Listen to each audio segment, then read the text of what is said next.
Welcome to Stories That Stay, where William reflects on the lives of remarkable individuals whose memory continues to resonate through time. This channel honors cherished figures from film, music, television, and culture by sharing the moments, achievements, and emotions they left behind. Through every tribute, their story remains alive, meaningful, and forever remembered by those they inspired. Lifestyle influencer Ashley Janae was on a vacation in Tanzania earlier this month, where she was celebrating both her engagement and birthday.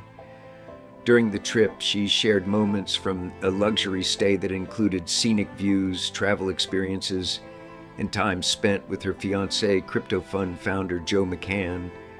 The journey reflected a meaningful personal milestone filled with celebration, exploration, and shared memories. Sudden passing.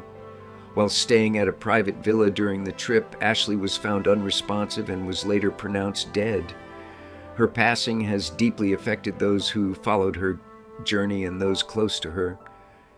At this time, the exact circumstances remain unclear, and authorities are continuing their investigation to determine what happened. Family statement and ongoing inquiry. Ashley's family has issued a statement expressing profound grief and asking for clarity as the investigation continues. They shared that they are cooperating fully with officials and trusting the process as authorities work to establish the facts. The family has also requested privacy during this difficult time while they await answers. Floyd Vivino, widely known as Uncle Floyd, was a pioneering figure in offbeat American comedy. Born with a natural talent for humor and performance, he developed a style that blended spontaneity, charm, and improvisation. His creative approach to entertainment set him apart early in his career and laid the foundation for a unique legacy in television comedy. The Uncle Floyd Show and cultural impact Vivino created The Uncle Floyd Show, a low-budget but highly inventive program that became a cult favorite. Filmed in a small studio environment, the show embraced a raw and unpredictable style filled with slapstick humor, improvisation, and eccentric characters. With memorable elements like puppet segments and recurring comedic partners, it developed a loyal audience that included both children and adults.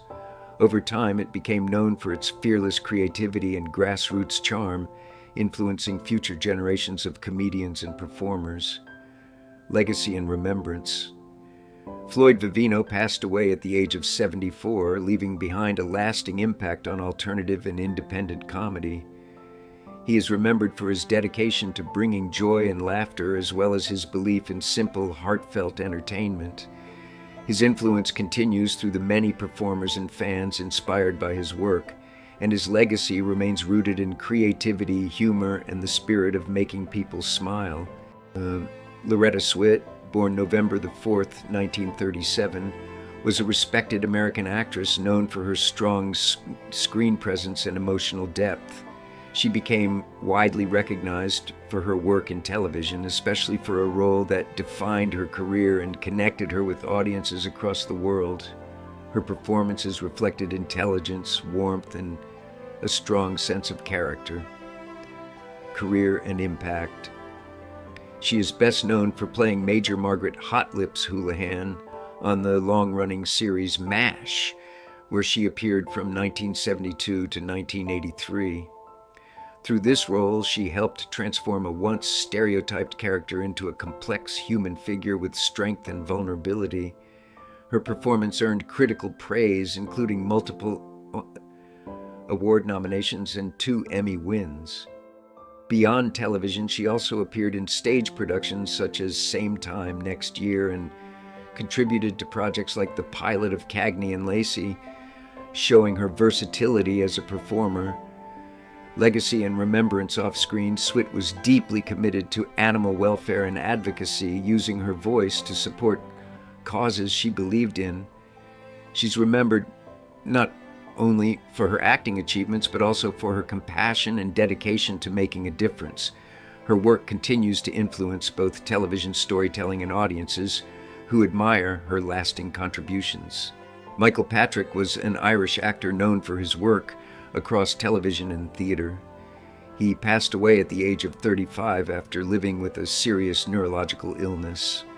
His wife, Naomi, confirmed that he died peacefully in hospice care, surrounded by close family and friends. She shared that he faced his condition with openness and courage, remaining closely connected to loved ones throughout his final years. Career and creative work. Michael appeared in several television productions, including a brief role in the series Game of Thrones, where he worked alongside actors such as Kit Harington and Sophie Turner. Alongside his screen appearances, he devoted much of his time to theater, where he remained actively engaged in performance. Even while dealing with serious health challenges, he continued participating in creative projects, including stage adaptations of classical works that reflected his personal experience and artistic dedication. Tribute and legacy. In her tribute, Naomi described Michael as joyful, kind, and full of warmth, emphasizing the positivity he brought into the lives of those around him. Friends and colleagues remembered him for his quiet strength, resilience, and compassion. His legacy continues through his performances and the lasting impression he left on both his personal and professional communities. In 2018, a 72-year-old Henry Winkler stood on a stage in tears as Hollywood rose to its feet in a prolonged standing ovation. In his hands was an Emmy that symbolized far more than a performance. It represented decades of silence, rejection, reinvention, and endurance. This was not just an award ceremony moment. It felt like a public correction of an industry that had misjudged him for years. Winkler, once typecast as an icon of effortless cool, had lived through the paradox of being globally adored, yet professionally limited. His journey stretched far beyond fame. It was a story of a boy told he was not intelligent, a man confined by a character he made legendary, and an artist who outlasted the system that once sidelined him. A childhood defined by silence and judgment. Henry Winkler was born in 1945 in Manhattan to German Jewish parents who had escaped Nazi Germany. Their survival came at a cost: emotional restraint, high expectations, and unspoken trauma that filled their home. In this environment, love was often expressed as pressure rather than warmth. Henry struggled early in school, though not because of a lack of intelligence. His undiagnosed dyslexia made reading a constant battle. Turning letters into shifting puzzles, teachers mislabeled him as lazy, while his parents, unable to understand his struggle, often expressed disappointment. The harsh phrase he heard repeatedly shaped his identity in painful ways. As a child, he began to believe the world's verdict, that he was fundamentally incapable, even though nothing could have been further from the truth. Discovering the stage as a place of escape. While traditional academics punished him, performance became Henry's refuge. At around 11 years old, he encountered theater and discovered a space where his differences were not weaknesses, but tools.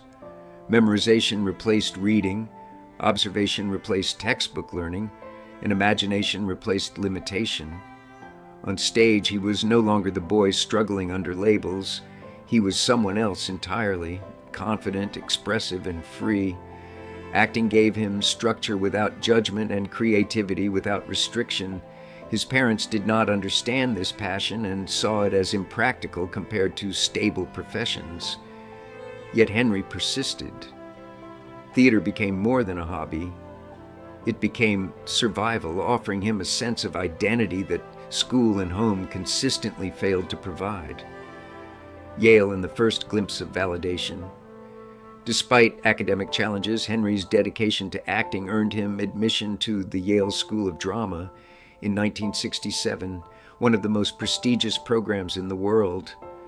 This achievement should have marked a turning point of validation, but even then, doubt followed him home. His father's reaction was not celebratory, but cautious, reflecting a lifetime of skepticism.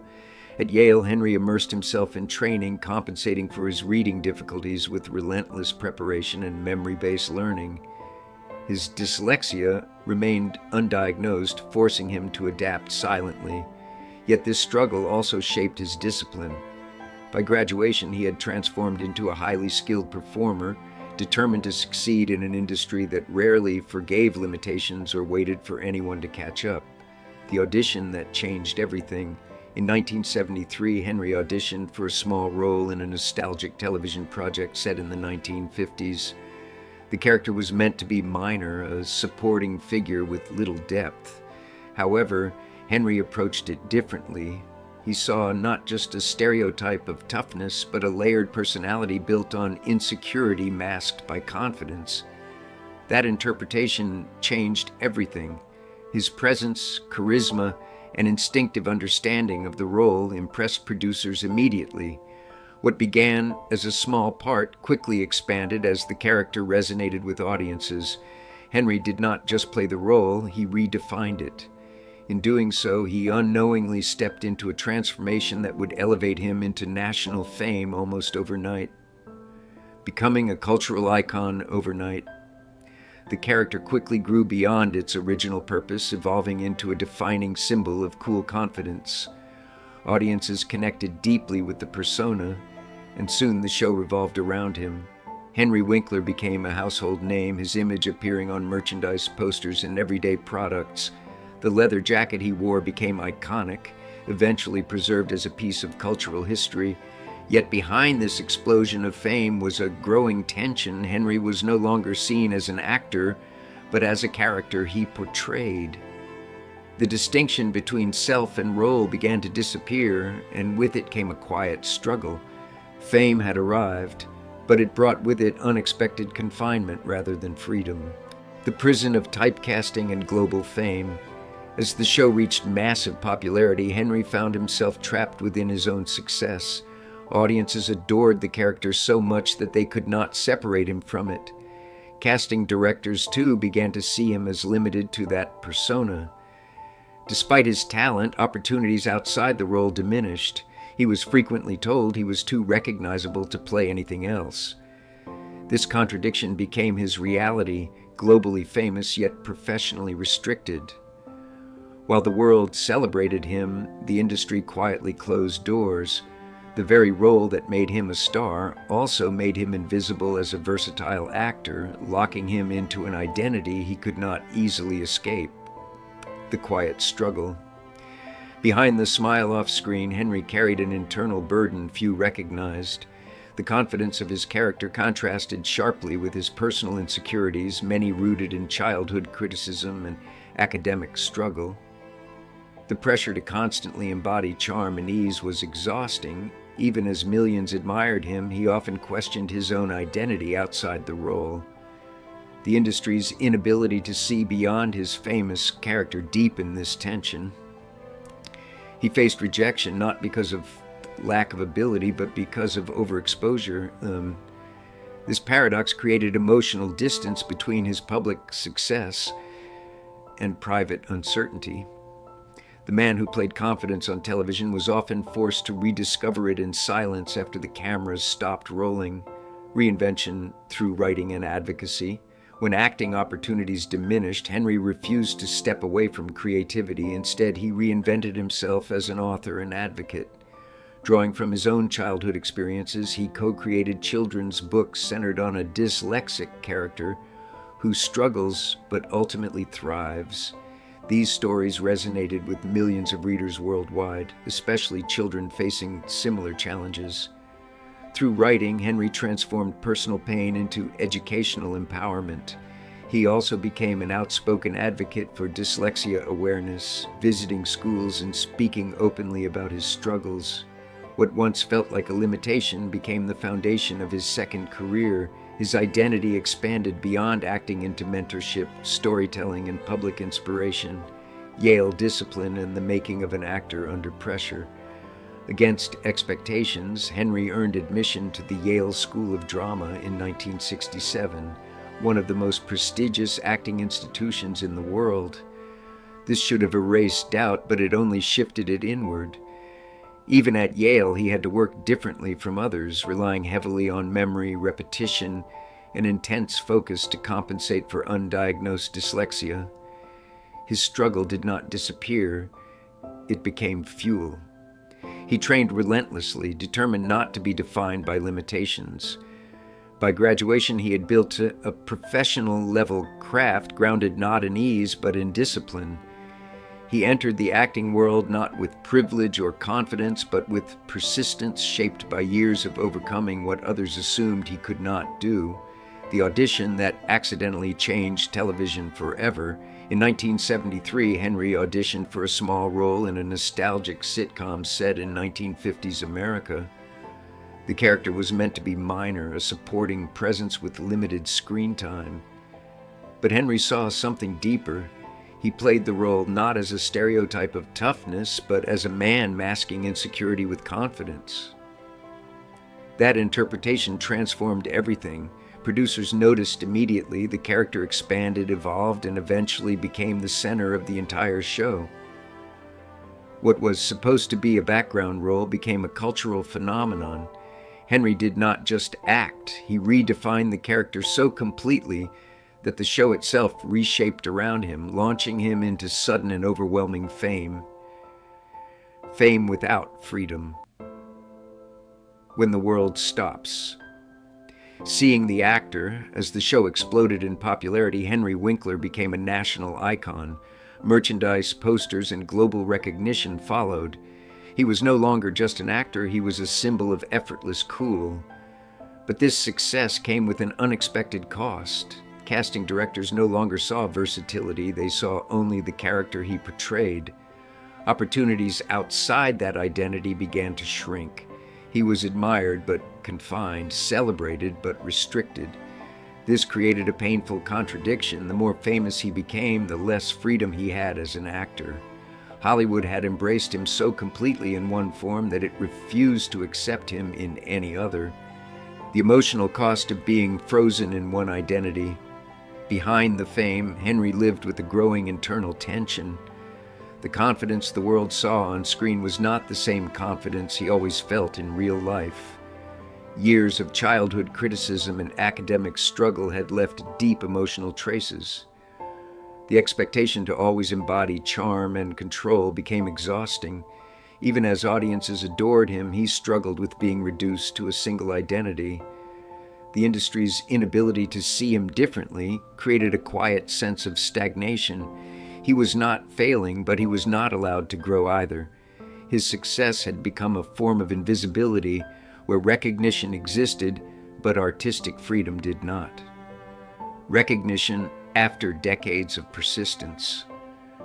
Over time, the industry began to reassess Henry Winkler's contributions. New generations discovered his work beyond his iconic role, appreciating his versatility, humor, and emotional depth. Awards and honors eventually followed, including long overdue recognition for performances that had been overlooked for decades. The Emmy moment in 2018 symbolized this shift. It was not just about one role or one performance. It was about acknowledging a lifetime of resilience. The applause he received reflected collective realization that he had been undervalued for far too long. In that moment, the industry was not just celebrating success, but correcting history in front of an audience that understood the weight of the moment. Conclusion: the legacy of becoming more than a role. Henry Winkler's story is not one of sudden success, but of enduring transformation. From a child labeled as incapable to a global icon confined by fame, and finally to a respected writer, advocate, and artist, his journey reflects persistence over perfection. His life demonstrates that identity is not fixed by early judgment or professional typecasting. Instead, it evolves through resilience and reinvention. The Emmy he finally received was not the beginning of recognition, but the confirmation of a truth, long visible, that his worth was never limited to a single character. His legacy now stands as proof that persistence can outlast perception, and that true success often arrives long after the world stops expecting it.